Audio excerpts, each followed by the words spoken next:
Assalamualaikum warahmatullahi wabarakatuh. Jumpa lagi bersama Pak Asep Yuyun. Kali ini kita akan belajar bersama mengenai kunci jawaban kelas 6, tema 5, subtema 1, pembelajaran 1. Pada halaman 1-3 ada kegiatan Ayo Membaca. Disajikan sebuah teks yang harus kalian baca. Judulnya yaitu mengenai pengalaman belajar dari negara-negara ASEAN. Lalu pada halaman 3-4 kalian diminta menjawab pertanyaan-pertanyaan yang disajikan terkait teks yang telah dibaca tadi. Adapun jawabannya, nomor 1, mengapa hari ini merupakan hari yang penting bagi Udin dan kawan-kawan?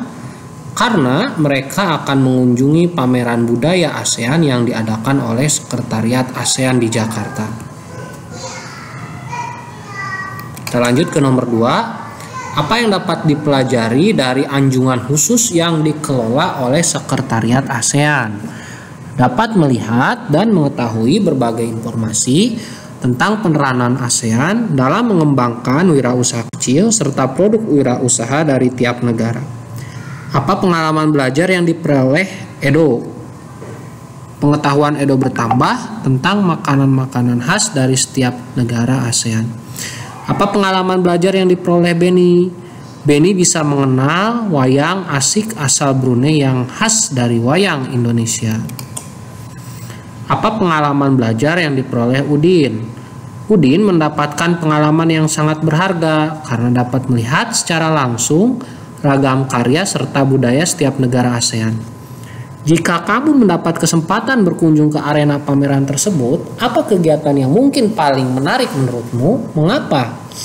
Mengikuti aneka lomba yang diadakan oleh beberapa anjungan agar bisa mendapat pengalaman seru dan mendapatkan hadiah cindramata sebagai kenang-kenangan. Tulis 3 hal yang menurutmu penting dari teks tersebut.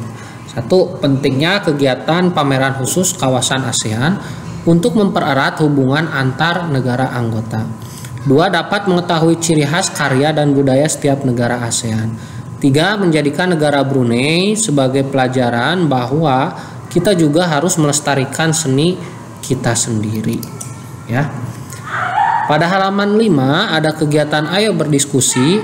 Kalian diminta mengisi peta pikiran secara berkelompok. Kalian diminta mencari informasi tentang kerjasama ekonomi antara negara ASEAN, khususnya tentang posisi dan peranan Indonesia. Kalian bisa mencari informasi dari berbagai sumber. Nah, jawabannya, jadi apa saja peran sertanya? Yang pertama, ikut serta dalam MEA. MEA itu kepanjangan dari Masyarakat Ekonomi ASEAN. Yang kedua, menjadi salah satu lumbung padi ASEAN. 3. Mendirikan ASEAN Aceh Fertilizer Project sebagai bentuk keikutsertaan kerjasama sektor industri. Dan keempat, menjadi salah satu pelaku ekspor dan impor barang. Nah, pada halaman 8 kalian diminta menjawab soal-soal mengenai magnet. Di sana terdapat 5 jenis magnet. Yang pertama ada magnet batang, kedua magnet silinder, ketiga magnet jarum, keempat magnet lada, dan kelima magnet lingkaran ya. Jadi apa yang kamu ketahui tentang magnet tersebut? Magnet adalah suatu benda yang dapat menarik benda logam di sekitarnya karena memiliki medan magnet.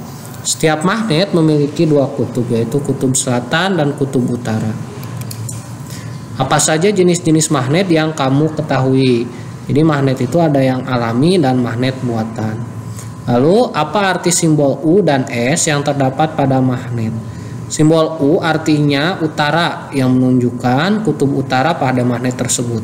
Sedangkan S artinya selatan yang menunjukkan kutub selatan ya pada magnet tersebut. Lalu jelaskan perbedaan bentuk masing-masing magnet. Magnet batang merupakan magnet yang berbentuk seperti balok. Magnet silinder merupakan magnet yang berbentuk tabung. Magnet jarum merupakan magnet yang berbentuk jarum yang mengarah ke 2 arah yang berlainan. Magnet lada merupakan magnet yang berbentuk seperti huruf U. Magnet lingkaran merupakan magnet yang berbentuk lingkaran.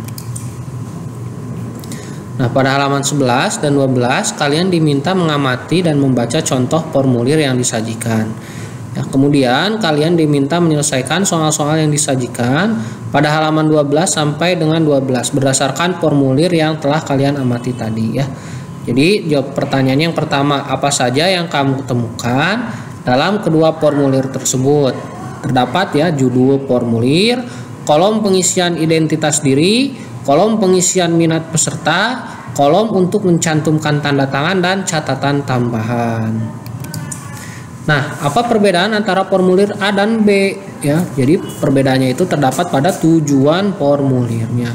Apa tujuan dari formulir A? Untuk daftar menjadi peserta lomba cerdas cermat ASEAN. Lalu apa tujuan dari formulir B? Untuk mendaftarkan diri mengikuti kegiatan ekstrakurikuler ya. Mengapa formulir itu kita butuhkan? Karena menjadi syarat untuk bisa mengikuti suatu kegiatan. Kapan kita mengisi formulir? Ketika akan mengikuti suatu kegiatan atau akan menjadi anggota suatu organisasi. Apa yang dapat kamu simpulkan tentang formulir? Formulir menjadi syarat tertulis sebelum seseorang dapat mengikuti suatu kegiatan atau menjadi anggota suatu organisasi. Dengan formulir, suatu panitia atau organisasi dapat mengenal data diri seseorang dan menggali informasi lainnya. Baik, itu saja mengenai kunci jawaban kelas 6, tema 5, subtema 1, pembelajaran 1. Semoga bisa bermanfaat. Wassalamualaikum warahmatullahi wabarakatuh.